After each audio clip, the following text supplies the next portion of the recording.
Hi, I'm Jesper. Thanks for clicking on this video. I'm going to be talking about computed tomography. This is going to be a continuation of my last week's video, which was about X-rays. So we're going to be making a series of radiology videos.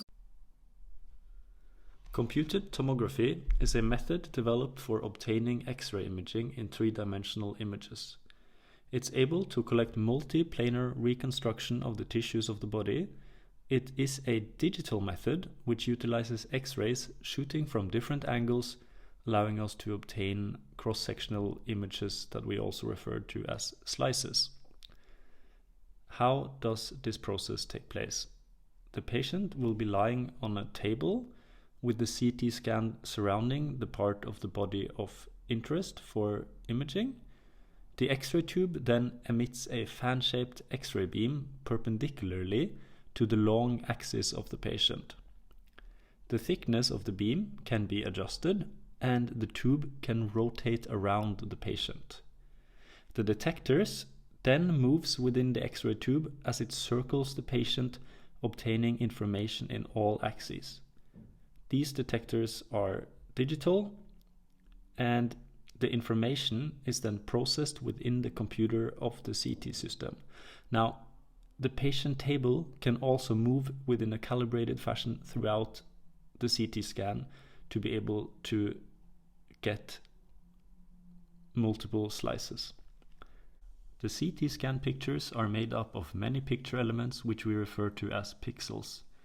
One pixel represents on the image a small part of the patient's tissue of about 1 millimeter or smaller. Each of these pixels has a calculated value of attenuation of the X-ray beam passing through that tissue. Now, attenuation is referring to how much of the X-ray that will actually diminish as it passes through that tissue until it reaches the detector. So this value will be reflected then as a grayscale, which is ranging from 0 to 255. 0 being black and 255 being completely pale. So there are 255 different nuances within this scale, which depend on how much of the X-ray beam which has been attenuated or diminished while passing through that tissue. Tissues that shows up as paler parts due to the high attenuation of the beam we refer to as hyperdense, and vice versa, tissues with little attenuation will be darker and we refer to these as hypodense. So often when you see bone structures that show up as completely white, we call them hyperdense. The thickness of one slice of the CT image is about 1 millimeter, and we refer to this 3D cube-like element as a voxel. Voxel is short for volume pixel, and the attenuation of a voxel is represented by the Houndsfield unit. The Houndsfield unit can be used to obtain information about what type of tissue we might be looking at. Seeing as our eyes are not able to easily differentiate all the nuances of gray that we see on the image. Some example of values of the Houndsfield unit are for different tissues. For example, water has a value of 0, bone has a value of plus 1000, and air has a value of minus 1000 approximately. So in the Houndsfield unit we can see that we have basically 2000 shades of gray in the nuance scale. Now, since the human eye is not capable of readily differentiating 2000 shades of gray, we can make it easier for ourselves to visualize the nuances of the CT by a technique called windowing.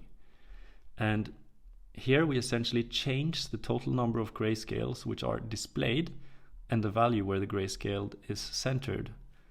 Now, typically used window settings are for lung, soft tissue, and bone. For the window we use for the lung is centered in lower densities. We typically find lower densities in the tissues of the lung, which is filled with air and sometimes liquid.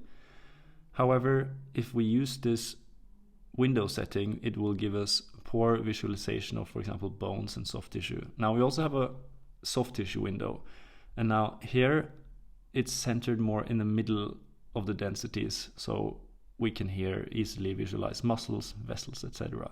Then we also have a specific window for bone, which centers at higher densities, more appropriate for bones, calcification, and etc. Now, this method helps us significantly to observe the tissue of interest.